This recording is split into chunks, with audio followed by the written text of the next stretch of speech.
Hello from YouTube, also from my channel. And today we have a live webinar. It's about the 10 difficult traits we are relating with others or we are into a relationship with people that they have these difficult traits. So I think that's a good moment to start talking about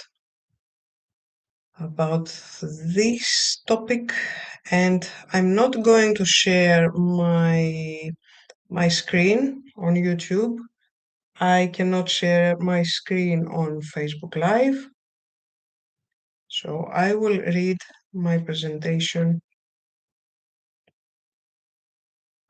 from my PowerPoint, from my screen, but I'm not going to share it because it's not made beautifully. It's not beautifully made. So yeah, so I will do my best. So this webinar is dedicated to my wonderful counseling teacher and director of the counseling school Psyche Academy. Her name was Cassandra Maria Tsaropoulou, and we lost her a few years ago. And her book concerning this topic was called The 9 Difficult Types. Learn them so you don't suffer. So it is based and inspired by her book and her teachings. So I want to start with an important reminder before we begin. The descriptions that follow are not diagnoses. We are not here to label others, and we are not here to decide who is good and who is bad. These are very, very nasty expressions, basically, because we are sometimes we are directing them to other people. And let's not forget that we are talking about other human beings. In fact, we all have those elements that I will describe, and all these types are within us. Yes, surprise, surprise, because many counselors and psychologists and I don't know what coaches, they have made a fortune, for example, in describing a narcissistic type of and traits and those, and it's not. We have to understand more than just the surface.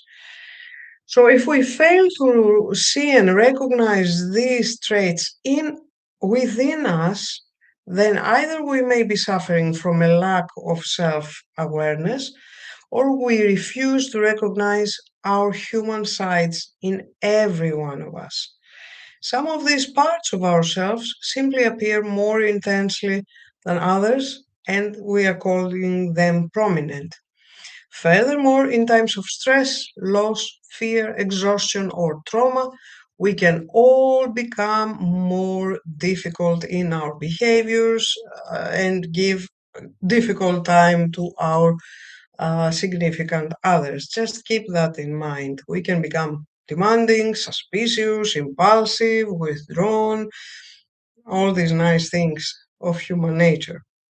The purpose of this webinar is not to judge, but it is to help us understand ourselves and others, as well as to learn recognize our patterns within ourselves and the way we are relating with others, especially with our significant others. We learn to see human nature with more wisdom, acceptance, and compassion, and at the same time, we learn to set healthy boundaries when these behaviors become harmful. All the behaviors described often have unconscious internal motivations that have their source in the fear of loss, in traumas, in pain, and in how we have been hurt and lost trust. So they are unconscious. Let me try this. Yeah, maybe that's better. Maybe I seem a little bit. I look like better in this light. Just remember, behind every difficult behavior, there is usually a human need, which is triggered by fear, trauma, or the human need to survive. So we are usually in a survival mode. The purpose of this live webinar is not to judge, but it is to understand, to learn how to recognize these patterns within ourselves, first of all, and our significant others, the way we and others are relating with each others. Yes, excuse, I apologize for my English. English language is not uh, my native language. Um, I attempt to show human nature with more acceptance and more compassion. I attempt to show how we can set healthy boundaries when behaviors become harmful. And who am I? Okay, I'm talking too much, but who am I? So, for those who don't know me, I'm Ioanna. I'm Greek. I'm living in Finland. I'm a mental well-being counselor and mental health counselor and relationships counselor. I'm a flow code coach also and an accredited social services professional at the national from the National Institute of Health of Finland, which is called Valvira. In my daily work, I support people who are in such phases of life where they feel that something inside them is not as balanced as it used to be before.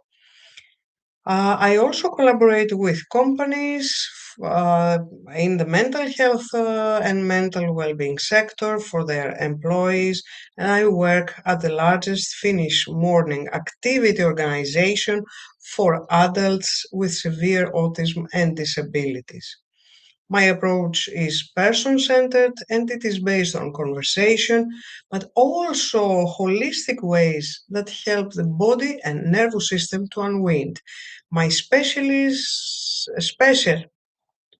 approach is concerning stress management and how we can accept that we are human beings and we may have stress sometimes. So, what we will learn today, part one. In this live webinars, we will explore why certain behaviors make it so difficult for us to relate with people with this type of traits, or if we are these people, how we contribute in relationship problems and issues if we have these traits a little bit higher, how we can see these people with empathy and also how we can see ourselves with self-awareness. Together we will discover how the patterns of behavior that often create tension, misunderstandings and emotional fatigue, how they form, how they are formed basically. And what else do we learn? Part two. What may be hidden behind each difficult behavior?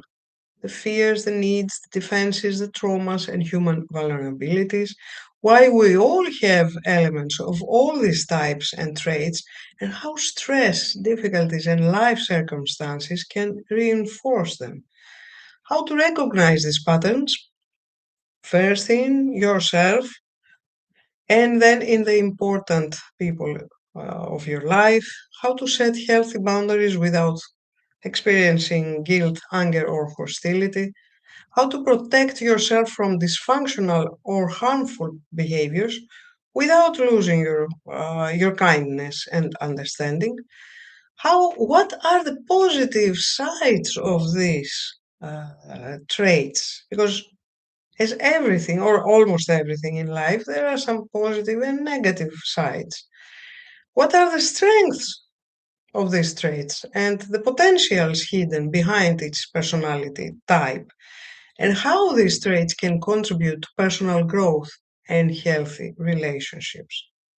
How self awareness, acceptance, and emotional maturity can transform the way we relate with others and how they can relate with us.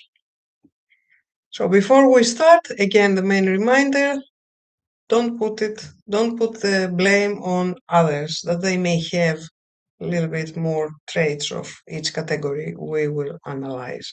We also have all of them, 10 types of traits we all have inside us. So, my YouTube followers and my Facebook followers, let's start by the sociopathic type. This is the first type I thought that we could start from. So, how others perceive them? The people with more sociopathic traits in them, especially when they are facing triggering situations, they may seem charming, persuasive, and particularly capable of influencing people. So they have that charm in them. And they may not exhibit these traits only when they feel stressed, but in general, we will recognize them from their charm.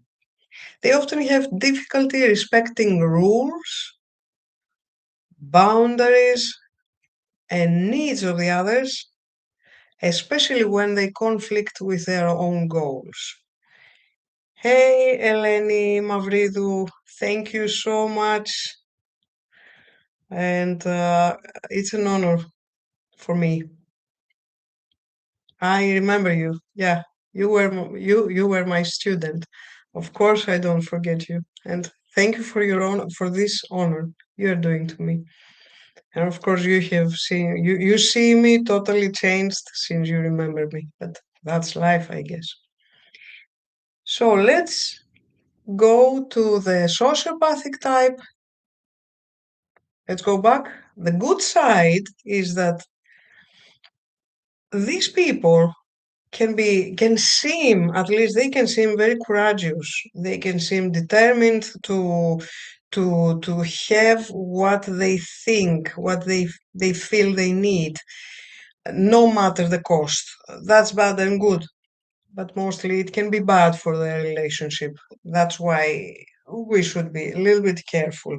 But on the other hand, they can give that sense of determination that we can also take and put it in our own lives for benefiting our lives and our relationships if it is put in a good use. And they show also the ability to make difficult decisions. What is needed in relationships? Clear, good boundaries. We should put always clear boundaries with people that exhibit these types of traits.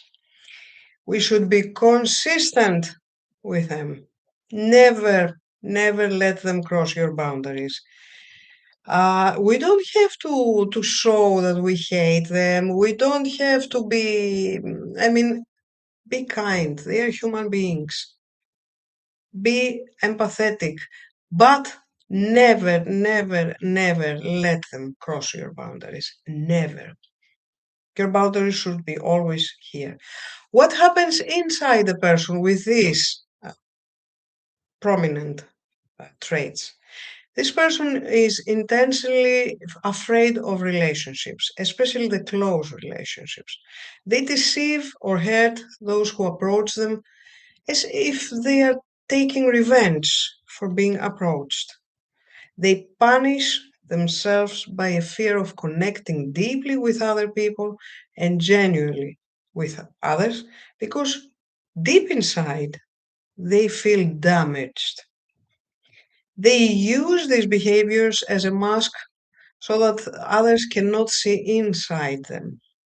So it's a self-destructive. They usually exhibit self-destructive behaviors because they don't feel well inside them. They feel they are not.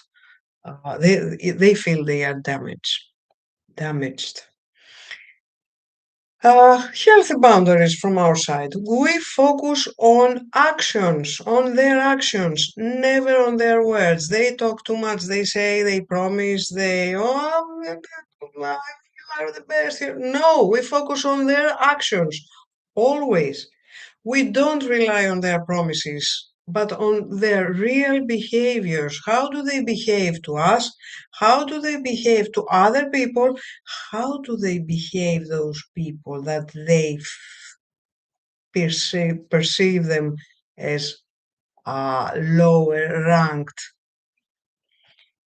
We don't try to change them. We are not their therapists.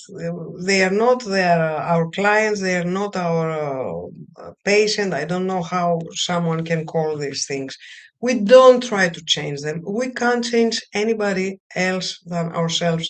Anyway, we can't save them. We don't support their lies, and we don't make excuses. We don't help them make excuses. We apply firm boundaries without the slightest exception. Sorry, I can hear my phone is ringing. How we protect ourselves. If we observe systematic lying, manipulation, exploitation, or lack of respect for our boundaries, uh, we, in a clear way, we distance ourselves, or if needed, we terminate this relationship. If the behavior becomes dangerous, we can always ask for help from our family and the authorities. Watch out, they can exhibit dangerous behavior sometimes. With kindness, with understand the fact that they may have learned to survive this way, but don't let you become the victim of this behavior. Get a life, and I will tell that to every single trait. Get a life. You should have your life rolling. And now, let's examine the sociopath inside me, because as we said, we all have those traits. When they are high, we exhibit mostly these kind of behaviors, but we all have them. So, take these questions and answer them in your own time. I will give some moments for you to answer them inside you. Are there any times when, in order for me to achieve a goal, I ignore the needs or feelings of others? Are there any times when, in order for me to achieve a goal, I tend to ignore the needs or the feelings of others?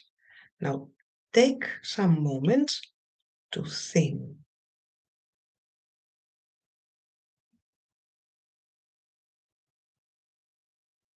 Second inner awareness question. When have I justified the behavior of mine because the result was worth the means? When have I justified a nasty behavior, I could add, of mine because the result was worth the means? So what I wanted to say is that I'm exhibiting to my significant others a nasty behavior because we are all human beings. We may do that. We may do mistakes because I think that the result is better to achieve than to behavior nastily.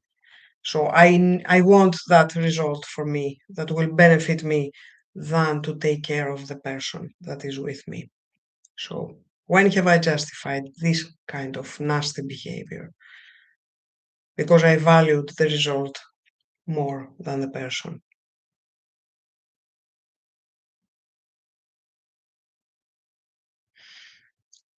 How can I remain dynamic and effective without losing my empathy for others? In which ways I can remain dynamic and effective without losing my empathy for other people? Take your moment. Take some moments to think about. And now I want us to continue to the passive aggressive type and traits, how others experience them. These people with strong passive aggressive traits, they do not directly express anger or disagreement. Instead of saying, I do not agree or no, they may delay, forget, sabotage, or be sarcastic with us. They covertly blame others as if these people are responsible for that person's problems. So they blame others for for their misfortunes. They create guilt to others also, to their intimate relationships. Their good side is that they are very good in diplomacy and they are usually very polite. What happens inside a person with these strong traits? What may be hidden in their soul? There is often a fear of conflict and fear for rejection. These people may have learned that direct expression of anger or disagreement can be dangerous or forbidden. They fear that they will lose the love and appreciation of their significant others. So they prefer to go to take a different route. That it doesn't seem so direct and so honest, but it's their fear behind that. So, healthy boundaries. Instead of guessing what is going on with that person, we ask for direct communication. Like, for example, I would like you to tell me clearly if you disagree with what I said.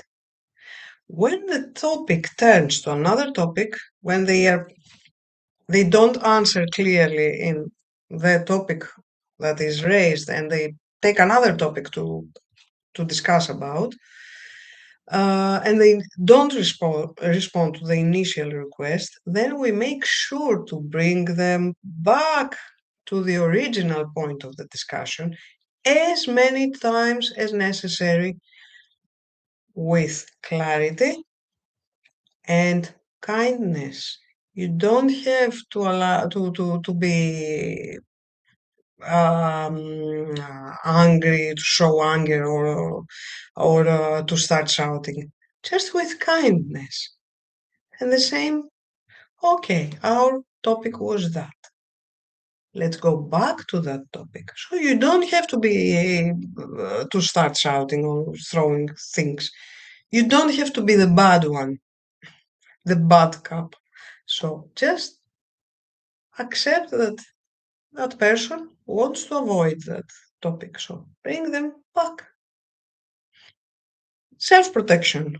We do not take responsibility for insinuations, any silences, or indirect attacks, and if necessary, we communicate the issue with our supervisor, for example, when this happens in our workplace.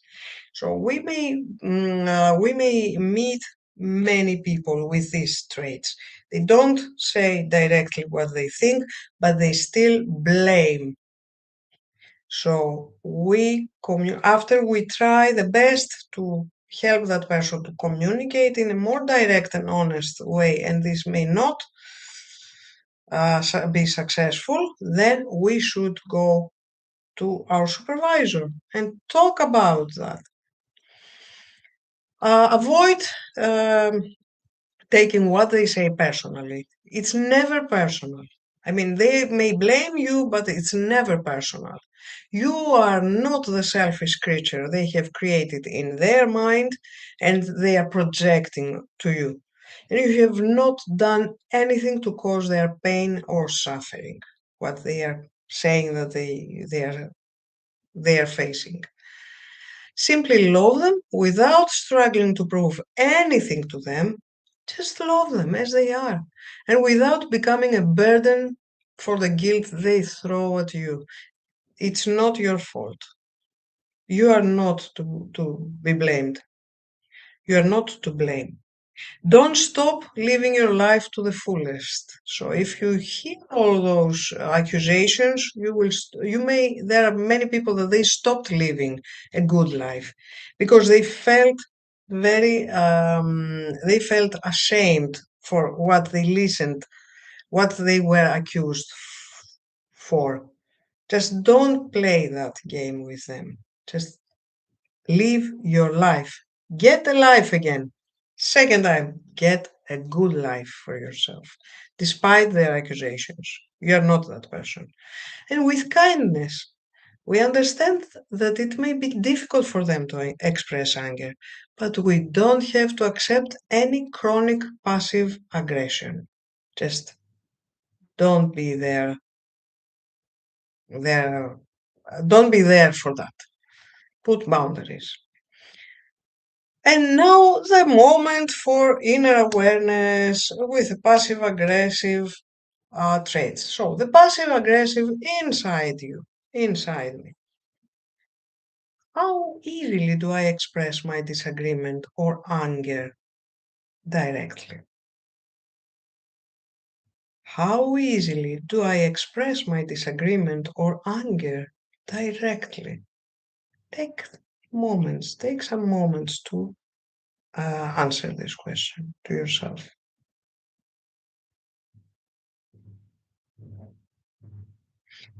Second question. Are there any times when I say yes, when inside me I want to say no? Are there any times when I say yes, when inside me I want to say no? Answer to yourself, not to me. What am I afraid that will happen if I clearly express my needs and feelings? What am I afraid that will happen if I clearly express my needs and feelings?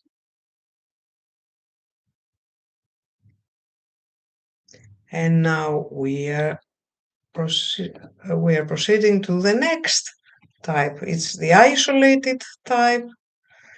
Some are calling that type of person introvert or avoidant. You will find those names in English, you will find them in many different ways. So, in the direct translation from what it is written in the book that inspired that webinar, the book of my teacher, it was the isolated type. But you will find it avoidant and introvert also. How others perceive the persons with these kind of traits. These persons seem distant, closed, or maybe cold, dull, and flat, and boring, I would say also. They often love people more than they seem to, but they have difficulty expressing their appreciation. So they distance themselves.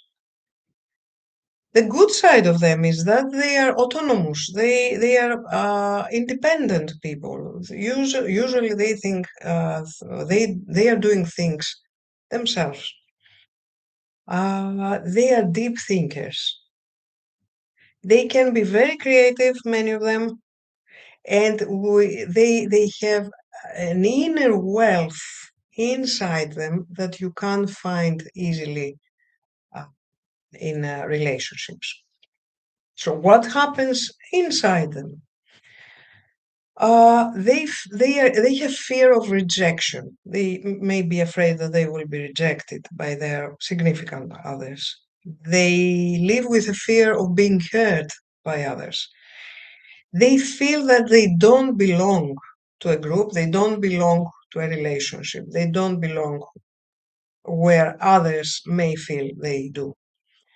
They are afraid of losing their identity through others, that they will be mixed up like a Greek salad, like choriatiki salata, and they will be so much into the relationship that they will lose themselves.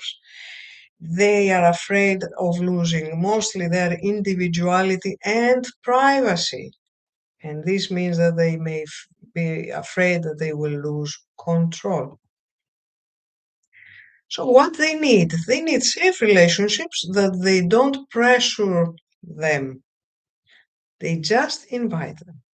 So if you want to be good friend and near that person, you will don't push them to be in a relationship. They can come themselves when they feel safe. So provide a safe space. We respect their need for space and privacy, and we don't pressure them. We don't push them to open up.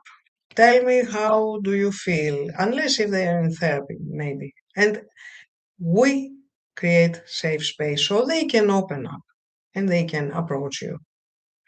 If we need more closeness, we can express it. I need more closeness. Let's be direct and let's express how you feel. And don't demand anything, just express it and let's see what happens. We don't leave waiting for them to decide when they want to come closer. So get a life again. I will tell that to every category. So get a life. You have a life that wants you to live it. So they can come whenever they feel safe. We respect their rhythm without abandoning our own needs. And let's see the isolated or introvert or avoidant within me. The questions of truth. When do I withdraw from people, not because I need to, but because I fear my exposure to that relationship? When do I withdraw from people, not because I need to, but because I'm scared to expose myself in that relationship? Take the moments to think about the answer.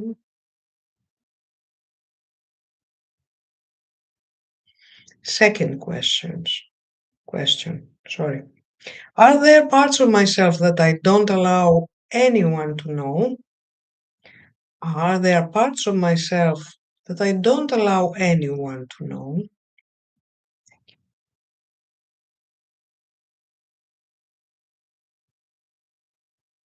What would be the smallest safe act of connection with others that I could make this week?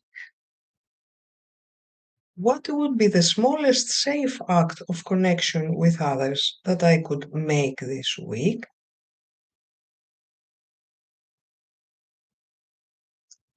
And now let's have a short break because life is going on and I have put the laundry machine and soon I have to put my laundry into the dryer. So take your time and have a break. We can have a 6 minutes break. So see you in 6 minutes.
Λοιπόν, στο λέω, I'm telling you, sorry, I'm using Greek because yeah, I'm a Greek as I told you earlier. So what I'm going to do is to have another pause, another break in approximately 8 to 9 minutes for my laundry. That's a live webinar, and I want to be myself, and I want to be my truth, and nobody will be harmed. This doesn't make me less of a professional. So I'm just telling you that we will need a little bit of pause later. So we are going on to the impulsive type, how others perceive them. These people with these kinds of traits, strong traits, they get excited easily. They act quickly and they don't think of any consequences. They just go. For example, we may have agreed to do something together, but suddenly that person is calling me to say that, I'm in a trip in Venice, for example, in Italy. But we we have agreed. Yeah, okay, see you next week, for example. So these people have difficulty in managing strong emotions, so they are trying to avoid them or to numb them. They have a need for immediate relief or stimulation. They may do substance abuse, alcohol, drugs, or anything that can numb or make them avoid their feelings. Their feelings mostly of pain, their feelings of fear and loss sometimes. The good side is that they are very vivid people. They can be extremely creative. They are bold and they are authentic. But what they need is a short pause between when they are feeling strong emotions, they should stay in this situation, in this condition, to experience the strong emotion. They will not die of them. We should remind them that they are not in a danger. They may be difficult emotions, difficult feelings, but we are not in danger. And before numbing, these people should stay there before, and should avoid numbing or avoid the feeling and emotion before taking any kind of action. So stay in the here and now in your feeling and emotion. What happens inside that person? These people have an ability to control their impulses. This acts as a kind of unconscious test for those around them, and it seems like they want to test them to confirm their feelings of love for them despite they are not there for them. So, a person with high traits of this kind of impulsivity, they try to test our love. Do I love them even if they are impulsive? Do I love them even if they forget our meeting and they are going somewhere else? Do I really love them? They don't feel worthy of being loved, so this is their major what subconsciously is behind these behaviors. So, healthy boundaries. Let them understand with your behavior this time that their actions have consequences. What you're doing is hurting me. What you're doing is hurting our relationship. So be clear to what these behaviors cause to you and to the relationship, and what it may cause to them as well in the future. Take care of your own life. Get a life again. I'm telling you, in every type. So have a nice life yourself and have your own interests with stability. So give stability to your life, and there is the probability that they may notice that, and they may would like to put that element into their life. So if you have a stable life and stable routine and your own interests, and you experience a nice life, then these people may take that and put it in their life that way and put it in their own lives. So you are benefiting them if you have a stable life. Accept that the concept of stability and routine does not concern them, but they concern you.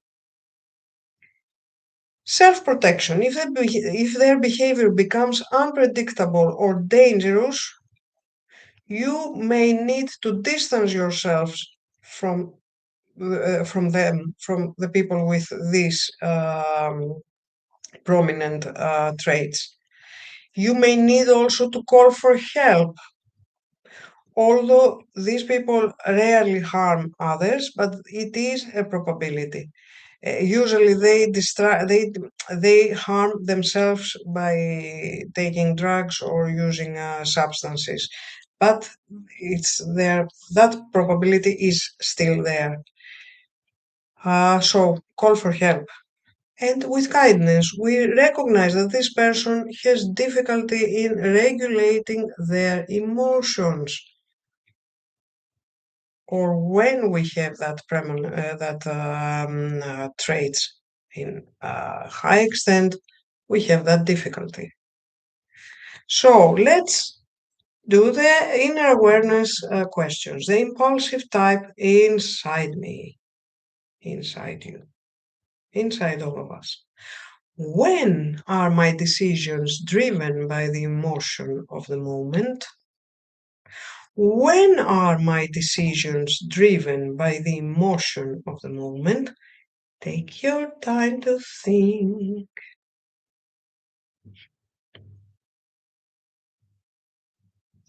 How many of my biggest difficulties or misunderstandings in relationships have arisen because I reacted immediately instead of giving myself some time to figure out what I was really feeling?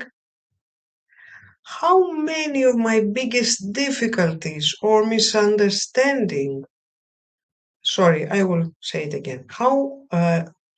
Which of my biggest difficulties or misunderstandings in relationships have are there because I have reacted immediately instead of giving myself some time to figure out what I was really feeling? Take your time, take your time. And third question, what would I change if I gave myself 5 minutes before responding or acting? What would change if I gave myself just 5 minutes or some seconds before responding or reacting?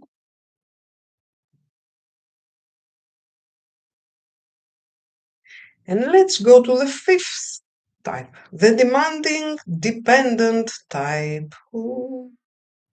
So, how others experience them? These people constantly need confirmation, help, or presence. They need us all the time. They are draining us. We feel drained. They may have difficulty making any decisions on their own, so they are asking, what shall I do? What shall I do? What shall I do? They cancel any advice you give and any actions you take for them by diminishing its significance or altering them every single time. So, if I am that person, I ask you all the time, what shall I do for that? What shall I do for this? But when you are giving me the advice, you think it's good for my situation, then I tend to change it to do something totally relevant, something that I think I know better. Then why am I asking me for your advice if I think I know? But I need reassurance. So I do something different, or I may diminish what the advice you gave me. Oh, why shall I do that? I have a better idea. Then if you have better idea, don't waste my time. Just do your things. So they have a deep fear of abandonment. And you know, the irony here is that they do whatever they can to be abandoned. Because these people with high of those traits, they can be very difficult. So they do their best to be abandoned. They have the belief that they will not be able to do most things alone. They don't trust themselves. The good side of them is that they are devoted.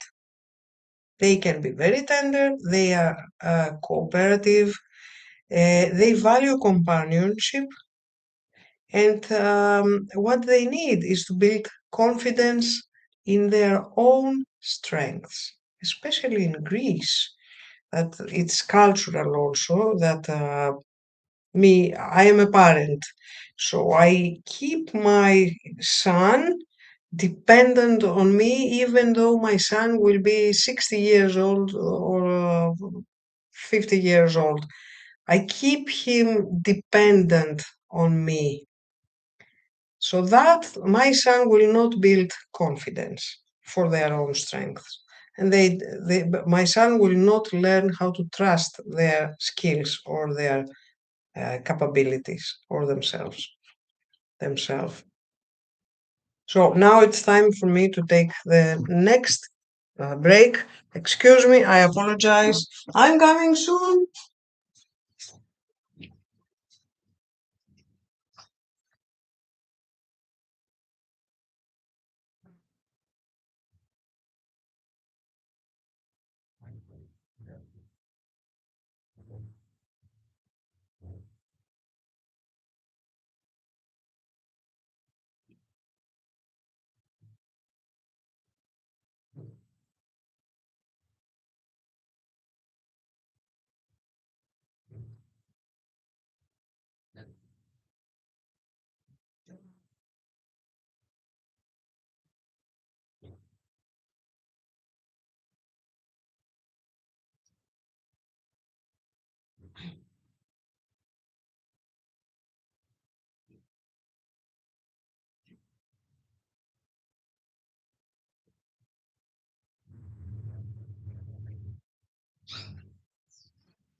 Okay, so what happens inside a person with these traits if they are strong enough? These persons may have great difficulty in making everyday decisions without constant reassurance and advices. They cannot express disagreement with what you suggest, so they try to diminish it or they change it. Uh, they change it with something that they feel that it's better, but they still ask your advice. They may seem like agreeable or they appear submissive because they fear losing your approval, and then they cancel through their actions. They cancel you. They cancel your contribution. They fear that they will be abandoned if they say no. They feel helpless to take care of themselves or to carry out plans and start new things. And they do not trust their own judgment or abilities. Now, healthy boundaries. We offer support without taking over uh, their entire life. I mean, we can support them sometimes, but we don't take their entire life in our hands. And get a life! Again, get a life. I'm telling you it both to YouTube life and both to Facebook life. So get your life into your hand. Don't try to save that person. We don't become the only person they depend on. So we guide that person to be also with other people that they can be helpful. So this thing can be shared. We shouldn't be available 24 hours a day. Don't. We don't ask them to make quick decisions. They are not good in taking quick decisions. And with kindness, we encourage autonomy instead of reinforcing dependence. So we encourage them to be autonomous and not dependent. We reward and support their choices even if we don't agree with them. So, despite if we agree or not, we support them in their decision for their own life. And now let's do the inner awareness questions. The demanding dependent inside me. In what areas of my life do I have difficulty trusting myself? Hmm? In what areas of my life do I have difficulty trusting myself? Take your moment to think of the answer.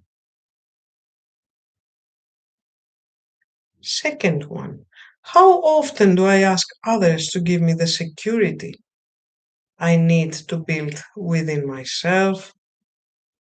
How often do I ask others to offer me security, the security I need to build within myself? Is it often enough? And third one, what are the dependent relationships that I maintain as an adult? And in which ways is this dependence expressed? Do I have dependent relationships? Do I have a relationships of dependency? Sorry. Do I have relationships of dependency that I maintain as an adult? And in which ways is this dependency expressed? Take your moment. And we are continuing with the histrionic type. So, how others perceive them? It can be men or women, but but often we may see these traits mostly in women. This doesn't mean that only women have them. There are men also. So, how others perceive them? They perceive them very expressive, captivating, charming, seductive, and they attract all the attention to them. They attract attention from everybody. They can be funny, they can seem happy, vivid, alive. The good side of them is that they offer warmth, usually. They may be very expressive. They may seem social. They may evoke inspiration to other people. And they may seem creative. What they really need to discover their worth even when they are not in the spotlight. So even if they don't have the attention they may like because they need constant attention from others, they may um, uh, they have other things also. They have skills, they have capabilities. So, Chrisa, I'm talking about the people that have strong histrionic traits in their personality. And I said in the beginning that we all, without exception, we all have those traits that I'm analyzing today. So now we are in the trait number 6, the histrionic traits. So we all have them. What happens inside a person with these traits, if they are, especially if they are strong, the prominent uh, traits of histrionic personality? This person has a deep need to be seen, to be loved, and to feel important, like all of us, but they tend to drain the people around them. They need all the attention, they need to be in the spotlight. These people with traits that are high of histrionic type, they need validation. They may feel vulnerable to the opinions of others and their criticism also, and they are overly trusting to people who will say good things about them. They are very prone to flattering. Yes, hello from Rhodes. Ah, I'm jealous now. But in 10 days, I'm going to Greece to have fun, Chrisam. So, the histrionic type and the healthy boundaries we can set. We don't need to participate in every dramatic situation they may create. Or if we have those prominent traits, we may tend to create dramatic situations. We can show them with our behaviors, you can show them with your behavior where their freedom ends and where yours begins. Don't forget that. And get a life, as I'm saying, in every type. Get your life straight as you want. Don't forget your own life and your attention that you should give to yourself. Self love. Remind them their boundaries. Put clear, set clear boundaries with kindness, but they should be clear. Do not give in to their flattery. Just say a thank you. Thank you very much. That's it, enough, because they tend to over flatter you. Oh, you are such a great, oh my God, I love you so much. And they tend to bring relationships that they are distant, just acquaintances, to bring them more near than they truly are. So don't give in to their flattery. If they happen to be your romantic partner, just take that tip. Never ever show any jealousy. Don't be the detective. Don't try to find if they are cheating or not. Because this will feed their interest and they will unconsciously do it and repeat that behavior because they want your attention. So they will repeat the dysfunctional behavior. Um, Usually, if you do the detective, they will be triggered and do the harmful behavior because you are giving them the attention they need. So avoid showing jealousy if they cheat or if you think they cheat or something. But remind their boundaries. Thank you, Chrisa. It's nice to see you here and thank you. And self-protection. We remain calm when emotions run high because they tend to be very dramatic in their behavior. Ah, very theatrical and dramatic. We do not get carried away by every judgment. Oh, you did that, you do that, you don't give me attention, I don't have your attention. So just get a life. We explain that through such immature behaviors, they risk losing appreciation, admiration. They will lose our admiration if they continue to do that. They may lose our affection and ultimately they may lose us. The cultural difficulties, that's so cool question. Greeks, for instance, they do tend to flatter and be overly talkative and want to be in the spotlight, also theatrical and dramatic. We should take that under account, and that was something that I was about to analyze. So I live in Finland, but I am a Greek person.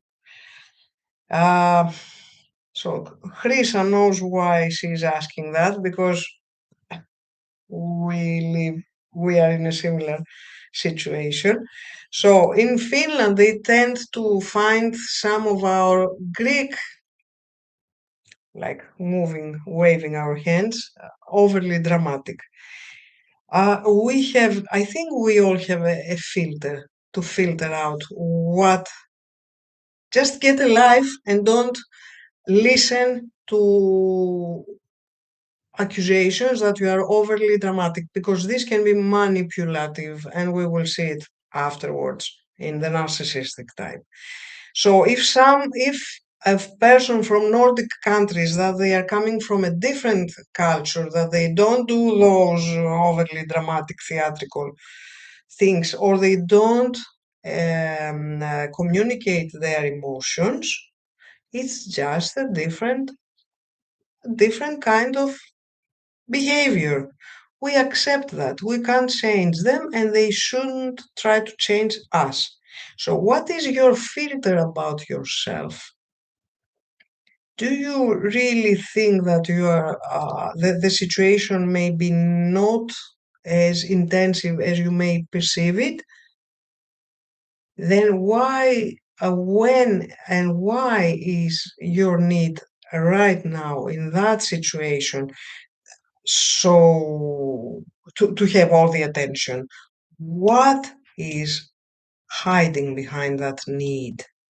Why now? So you have either, I mean, if this is making your life difficult and your relationships difficult, then you should ask for therapy. And this is the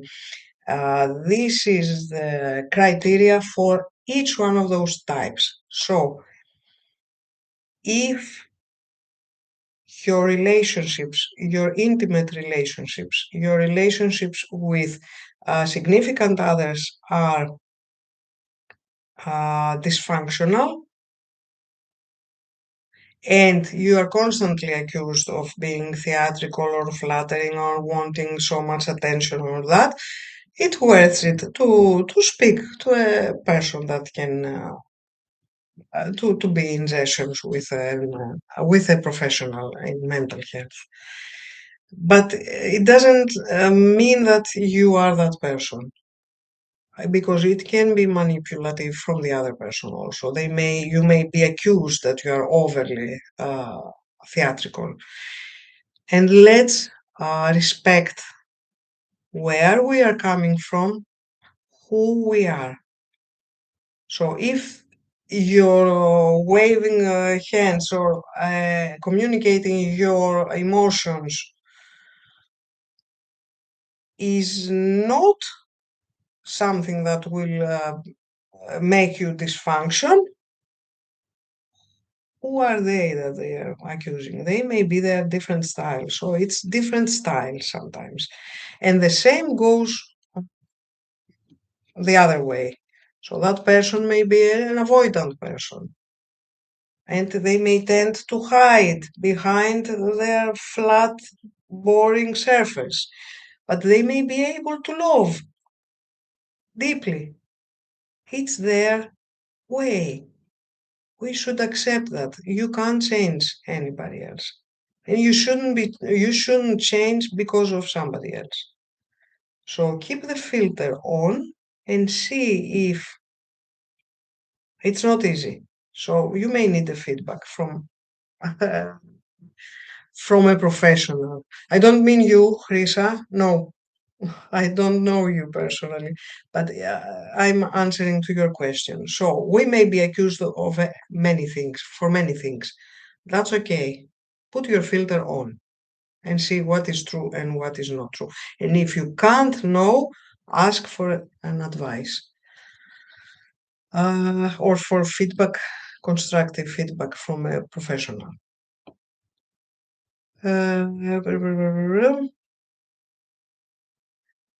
Okay. So yeah, don't give in to their flattery and don't try to be their detective to see if they're cheating on you. Don't get carried away by every judgment and set clear boundaries that they may lose you if they continue to do stupid things. We recognize their need to feel important without adding to their drama. We support any artistic and creative hobbies they may have, especially those that they may involve attention, public interaction, creativity, interest, and applause.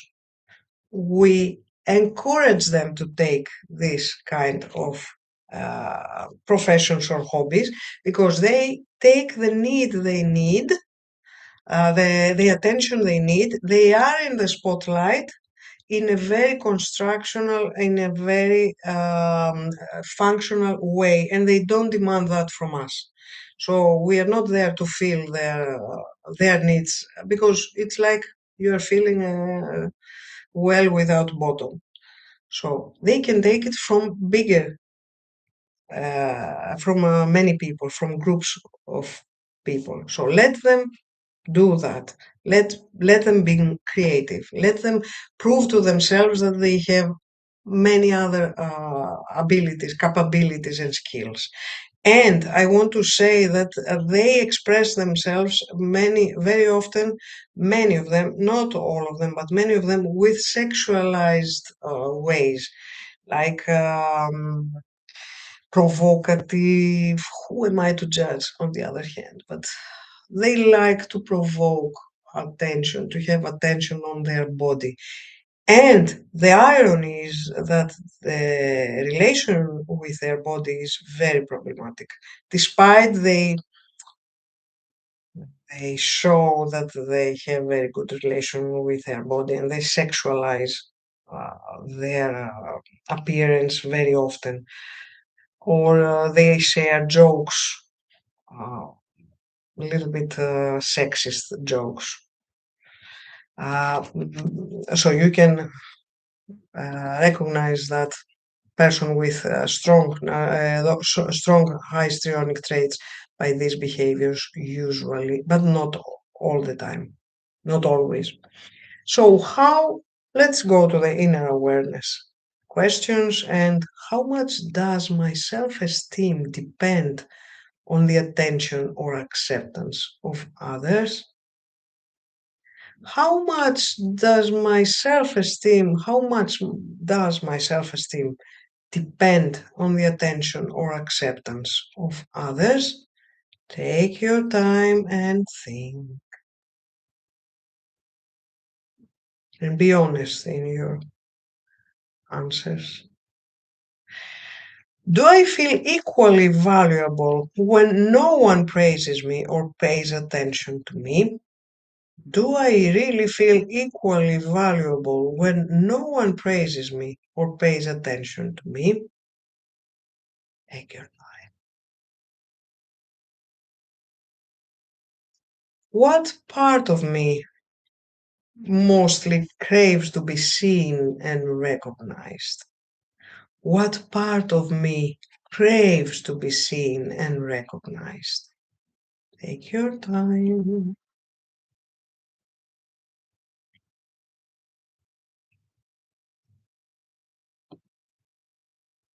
And We are continuing with a narcissistic type, my favorite. There's so much misunderstanding. It's like people with these traits, they are like monsters or I don't know what. All those traits we are doing, they are in a spectrum, and especially narcissistic traits are in a spectrum.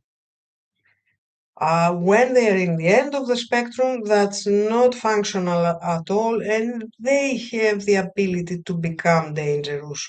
But that's not what we meet every day.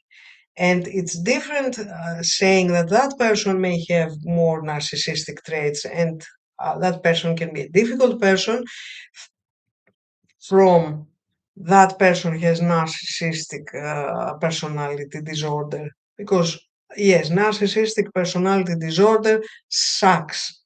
But we are not psychiatrists to decide if that person has it or not. If you are not comfortable with that person, put distance and boundaries or distance yourself, or we will see later. So, how others perceive them? First of all, very charming. They are very charming. We mentioned earlier about the sociopath traits, the sociopath type. They have many, many common things, and sometimes we may not be able to recognize their differences. But okay, we are not psychiatrists, as we said. There is one thing that we have to have in our mind that all people with high sociopathic traits, they are all having high narcissistic traits as well. But not all people with narcissistic traits, high narcissistic traits, they are sociopaths. No, that's not the issue. So, people with high narcissistic traits, they may seem arrogant, they may seem to be in a constant need of admiration. They belong to the same cluster with histrionic and sociopath also. So they are charming. They may seem that they need admiration and attention constantly. They can become cold when they feel criticized, but they easily like to criticize others. So they criticize others, but when they receive criticism, they can have that narcissistic rage that we say. I mean, they can be very angry and aggressive, probably. They don't show any empathy, but it's in the spectrum. So, in the one end of the spectrum, they may be able to feel empathy or showing it a little bit. But in the end of the spectrum, they may not feel it and they may not show it. They dislike vulnerability, weakness, and expressions of emotions. If I say to that person, I feel so weak, I feel so vulnerable. Oh my God. I mean, that will turn against me. They seem charming and always strong and superior to others. They feel privileged more than others. They exclude themselves from situations of accountability. They don't take accountability usually. But again, I say it's part of the spectrum. Their good side is they are ambitious and they can be good leader, good leaders. Because they want to have a whole group of people to lead, so they can be really talented leaders. Um, they They seem to be self-confident, but usually that's not the issue. It's the opposite. But they may inspire other people to follow them. And they usually have a strong vision. So they are visionaries. Um, and what they really need to be loved without being perfect. This is their inner, very deeply, deeply, deeply, deeper inner need to be valued, but without having to prove that they are perfect. What happens inside them? they are they are having a fragile self-esteem despite they show the different self. They don't even have a solid identity. They may not have a solid self there. It's all over the place. So they suffer from that. And they know it deep inside them. Uh, uh, they are horrified. Everything of what I'm saying now, they are unconsciously felt. Okay, they don't know. They feel like that. But they have a part of them that is horrified that they are not enough and they will never be enough. They are afraid to show any human side and any kind of vulnerability and weakness. They are very scared of criticism. They can't accept that. And they are afraid that others will see inside them. And that's why they have a whole wall. They have a vitrina, as we say. So they are building personas. Sorry, they are building personas, strong personas, to show something else that they are not, because they want to avoid the other person, the intimate person, the person that is in their significant one, to see inside them, because they will see how vulnerable as human beings they are. So they want to avoid that, and they are doing the best to show that they are perfect, that they are the greatest, they have the greatest relationships, they have the greatest doctor, the greatest professionals near them, they are the best F the rest. So, what about the healthy boundaries? We clearly express what is acceptable and what is not in our relationship. So, clear boundaries. Self protection. We do not engage in endless battles about who is right and wrong because we are losing. They know how to do it and they know how to manipulate that they are the only right people. Don't play that game with them. They know how to win this. We do not constantly expect empathy from them because they are not, most of them are not able to provide. So accept them as they are.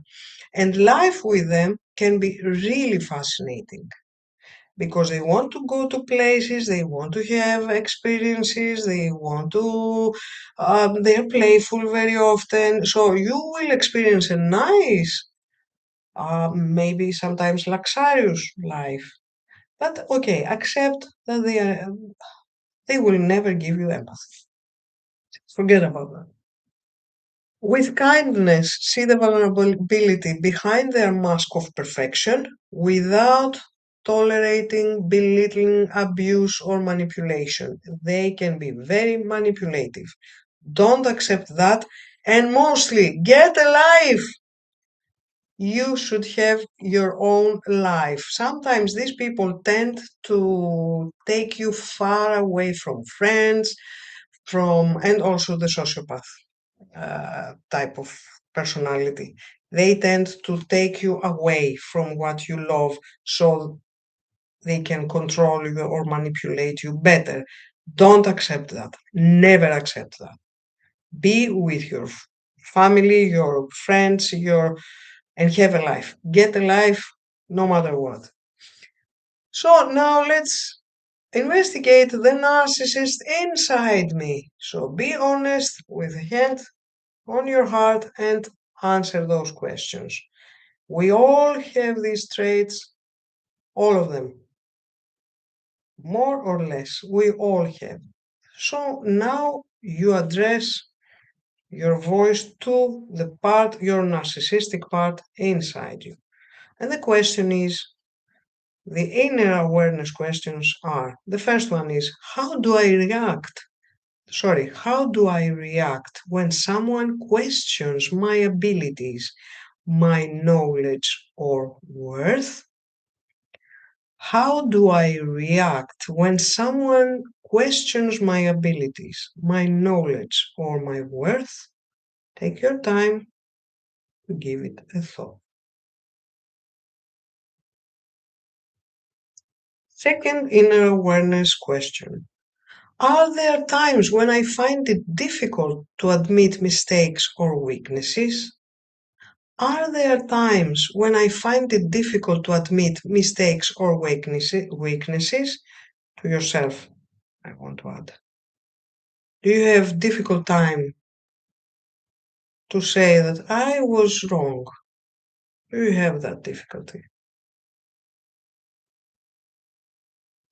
And the third question, can I love and accept myself even when I'm not the best, ο καλύτερος του χωριού? Can I really love and accept myself and embrace myself even when I know that I'm not the best of the village, ο καλύτερος του χωριού? Can you? Can you accept yourself as you truly are? Not a superhuman, superman, superwoman, or something. Just as you are.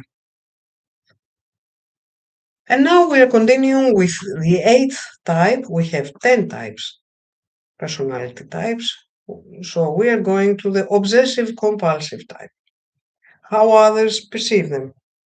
These people want order, or these parts inside us, they want order, schedule, tight schedules, control, and precision.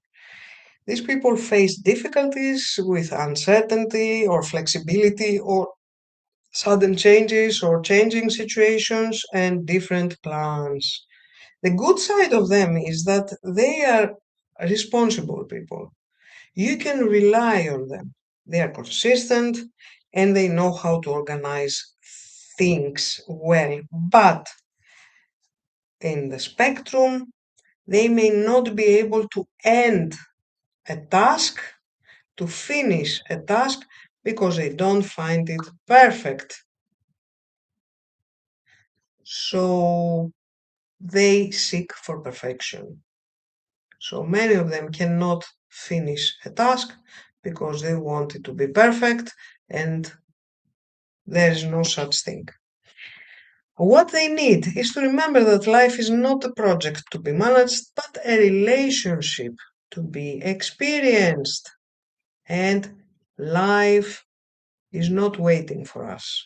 Life is not waiting for our plans, and life has its highs and lows and change of plans very often. What might be hiding underneath then? Anxiety. Most of them suffer from anxiety or panic attacks. They are scared that they will lose control. That's the most scary thing for them. They are having big fear, deep fear of losing control. And they are scared of that, but instead of keeping control to themselves and their actions, they may want to control everybody around or the environment, everything, but not themselves. They have a big need for security. So healthy boundaries. We respect their need for organization, but don't allow their urge to control every aspect of your life. Don't allow them to control you. Get a life again. Woo, get a life and have your life. Don't let them interfere. Don't let them control you. Don't try, if you are the person with very high obsessive compulsive traits, don't try to reach an impossible standard of perfection. Remind yourself that there is no such thing. If you struggle too much, ask to book sessions with a specialist in mental health, because it can be a real struggle and there are solutions for that. With kindness, we recognize that control often hides anxiety. We give control of some activities and let these people do these activities in their own way. So give control for some common activities where we will go today. No, not today. You don't put any last minute plans. So where we will go for vacation in summertime, in 3 months from now. Can you organize that? They are the best um, in organization and making plans if they have a real big long time. So where shall we go? Take it and organize us a trip. Give that responsibility to them. They will love it. Don't demand from them to suddenly change plans or make decisions right away. They are not flexible in that. So now let's go to the inner awareness. Nice questions for you and your heart.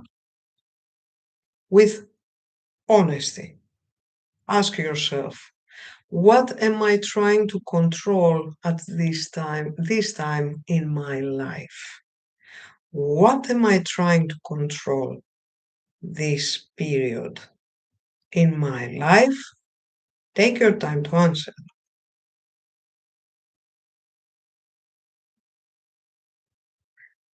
Are these things that cause me uncertainty? Oh my God. Sorry. Yeah. As I said, English is not my first language. Are these things that cause me uncertainty and make me anxious? Sorry, I don't understand how I have written that. Um, Let me see what is that question that because I had made that presentation in Greek, so I had to translate them to English, and the translation wasn't very successful. Um, yeah, so going back to control, trying to control, am I trying to control so much my environment and others that this is making me feel anxious, extra anxious? My need to control makes me, does my need to control make me anxious?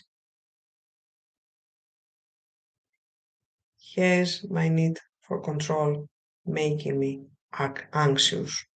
So if your anxiety is going too far to the red, then speak to a specialist.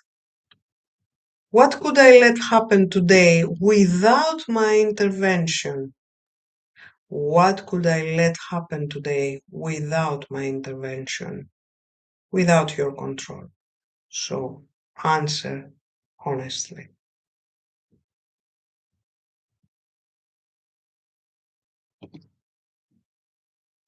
And now we are going to the ninth type. It's the paranoid type, personality type. The paranoid traits we all have. We all have. I'm saying that again. But people with many of those traits, high traits of the paranoid type, they are suspicious and do not trust anybody. They even their closest relationships, either their significant ones, of course, it's in a spectrum. So, in the end of the spectrum, they don't trust anybody, even their most beloved people. They look everywhere for potential dangers, and some of them, but not all of them, they are the, how do we call them? Uh, those that they seek injustice in everywhere. Though, so some of them, of those people, they may look for continuous injustices against them. Then they may involve the law and they may go to court easily, but not all people with high paranoid traits may do that. There are some of them. What may be hidden underneath previous betrayals and trauma? Deep insecurity, unhealed pain, And some people, some scientists are saying that it can be also, in some cases, it can be also genetic. The good side is that they are very accurate. I mean, they are accurate in what they are doing. So, what they are trying to control, they are accurate in some activities. They know what they want and they will deliver it. They are very observant. And it happens to be to give protection from real dangers. Of course, every time it's in the spectrum. So they can be very protective to their children, for example. So what happens inside them? They they feel deep insecurity and a great lack of trust to others. They feel that they think that they will be harmed. They have no tolerance for intimacy. They are very scared that they will be abandoned because deep inside them they know that they sit in the relationship. They have pain and trauma that have not healed. They have not healed. Sorry, I have some messages that took my attention. Okay, what about us? If we are with people with high traits of paranoid type. Health boundaries. We speak clearly, honestly, and consistently. We don't try to hide because this will trigger their anxiety, and this is a vicious cycle because they will feel more paranoid and more paranoid. So we are clear and honest, but don't never apologize because this will also trigger their anxiety, and you don't deserve that. So don't apologize, just speak honestly, clearly, and consistently, and let them face. I mean, talk to them about what will happen if they continue this kind of behavior. Don't engage in endless proofs of innocence. Don't apologize. Don't try to tell them how innocent you are. They will not. It's not what they need. It's not what you need also. Don't take responsibility for every suspicion they will accuse you of.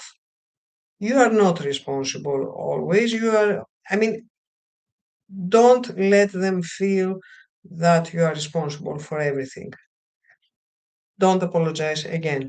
And guess what? Get a life.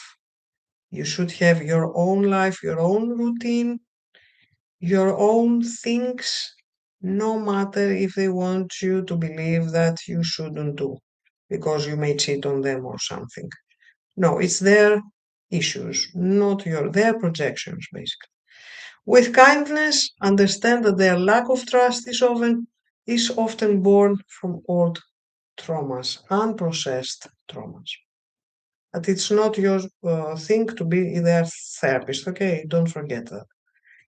So let's go to the inner awareness questions with the biggest honesty you can provide yourself with. Answer to the three questions. How easily do I trust others from 1 to 10? How easily do I trust others from 1 to 10?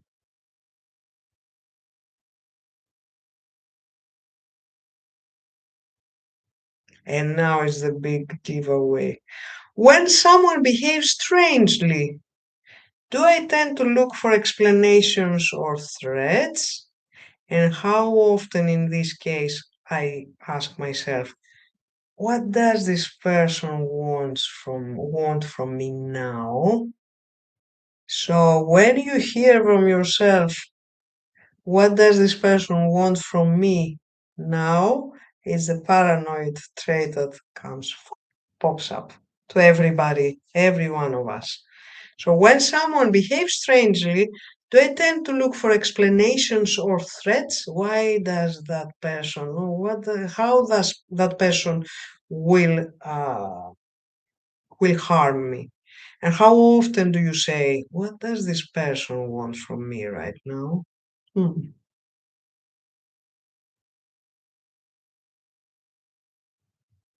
Are there past experiences that make me expect betrayal even when there are no signs of betrayal so far? Are any past experiences that make me expect betrayal even when there are no signs of betrayal so far? For example, if I had a crappy boyfriend, for example, I'm expecting that every boyfriend will behave in a crappy way all the time. So it's not fair. But it's my paranoid trait that pops up. Yeah, and the 10th and last type, personality type, is the borderline. How others experience them. People with many borderline type traits um, have relationships that may be characterized by tension. People near those people feel that they are walking on eggshells. Of course, they are the same with narcissism, also with sociopath sometimes, but especially with the borderline type, we feel that everything we do, we will have a explosion, especially if we imply or we distance ourselves or we walk away from the relationship, then that's the biggest trait. They love these people with high borderline type traits. They tend to love deeply. They show it, they feel it, they feel deep love, but also that goes hand to hand with deep fear of abandonment and loss. And this is what is making them so difficult, of course, in a spectrum. So difficult. Even there are some, I mean, in our clients, for example, in sessions, you may find people with high borderline type traits. If you say, okay, we have 5 minutes left in the session, and the moment that you are saying goodbye, see you next time. Oh my God, that can be a big thing for them because they really suffer from the goodbye. They find it as an abandonment. So they react very badly, this, depending on where they are in the spectrum. Okay, very badly to abandonment or suspicion of abandonment. Even if I imply that, if you do like that, I have to leave. I'm going home now. I mean, it's not nice. They feel that they will lose you forever, and then you may experience abuse or big explosion. They often use substances, and substance abuse is one of the strongest things because they feel so strong emotions that they feel like they want to numb them or to avoid them also. Their good side is that they are passionate people. They deeply feel love. They are authentic people. I mean, yeah, okay, how do you want to experience authenticity when they are breaking things because they may feel that you will abandon them? I don't know. You know the answer better. They are capable of feeling deep love, empathy. They are very so empathetic that they may take um, uh, the pain, the anxiety, the happiness from everybody, and they think that they can wear it, as we shall say. They think that it's theirs, and they are capable of intense connection. What happens inside them? What could be hiding underneath?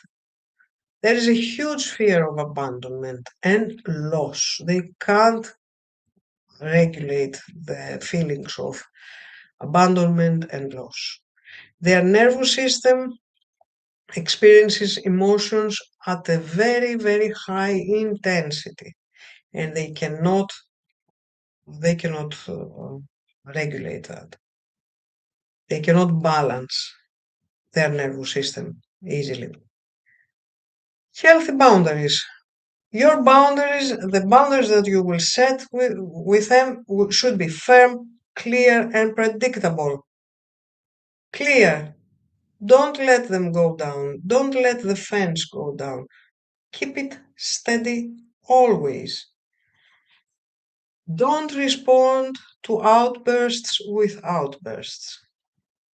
They can be really tough. Don't do the same. Find other ways to cope with their rage and their outbursts. Don't let the fear of abandonment determine your decisions. They will manipulate. They don't understand that, so it's everything is unconscious. But they can manipulate you not to leave them. Oh, if you leave me, I will commit suicide. This is the most characteristic. Uh, leave from that place, distance yourself, and call the ambulance just in case. Every time they are doing that, leave and call the ambulance because you never know how far they are willing to go.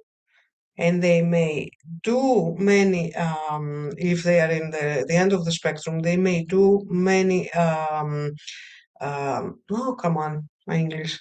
They may try to commit suicide many, many times, even if you want to go at home. They may do it.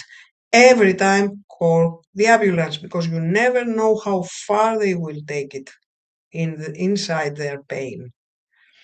We remember that behind the tension there is often deep pain and fear of loss. At the same time, however, we do not abandon our own needs, values, and boundaries. And remember, you guess what?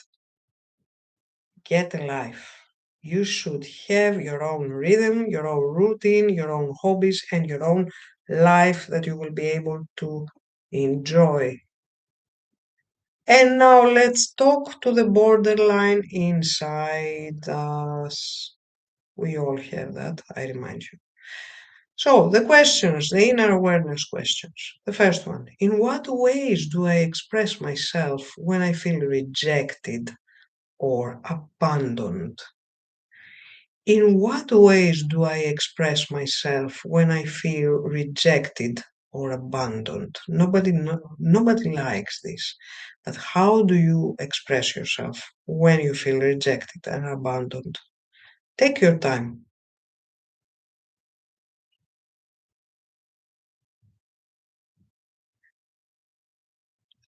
How does my image of people change when I feel hurt or angry? How does my image of people change when I feel hurt or angry? So, do I perceive other people when they hurt me or when I'm feeling angry? Do I perceive them as they are, as I used to see them, or do I perceive them lesser or bad people or I don't know what when I'm feeling hurt or angry by them? And the third question is what do I need to learn to give myself when I feel rejected or abandoned? What do I learn to learn? What do I need to learn to give myself, to offer myself when I feel rejected or abandoned? What can you give to yourself when you feel rejected or abandoned? What good things you can give to yourself?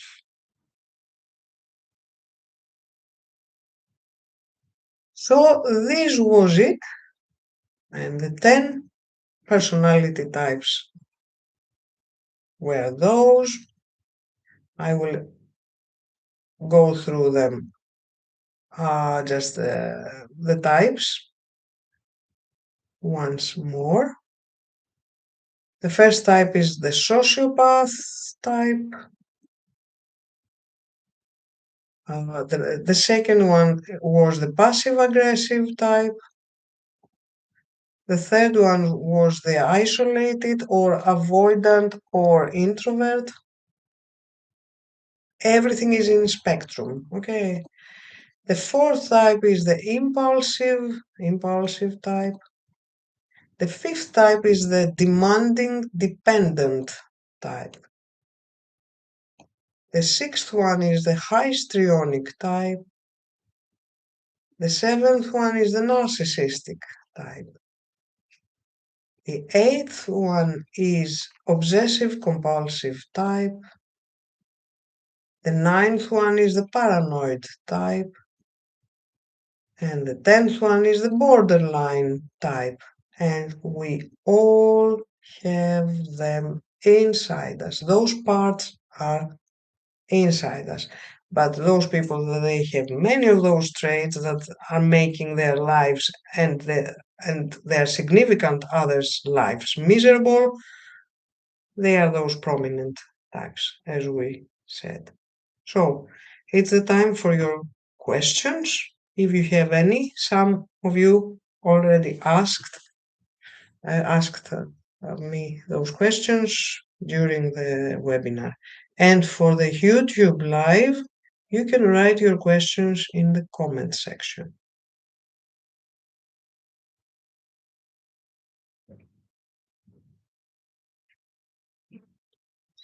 This is the English speaking webinar for the English speaking people. I know my English is not ideal, but it is what it is.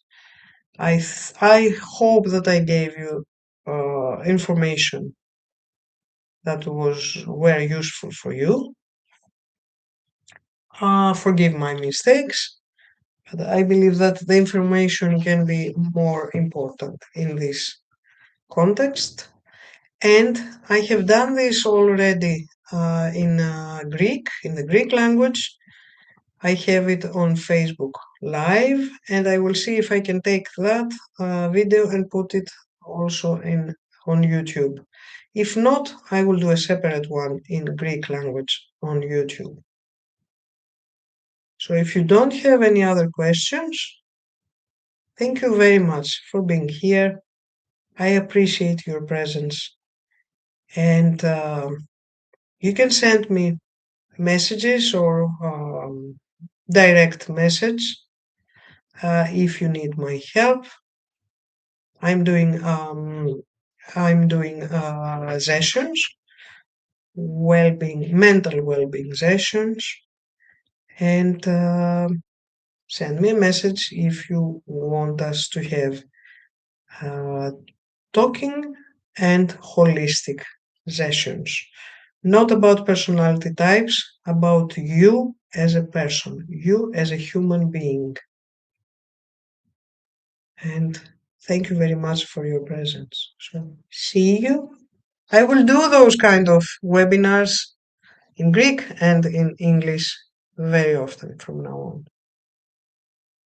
Hey, hey, as we are saying here in Finland, see you.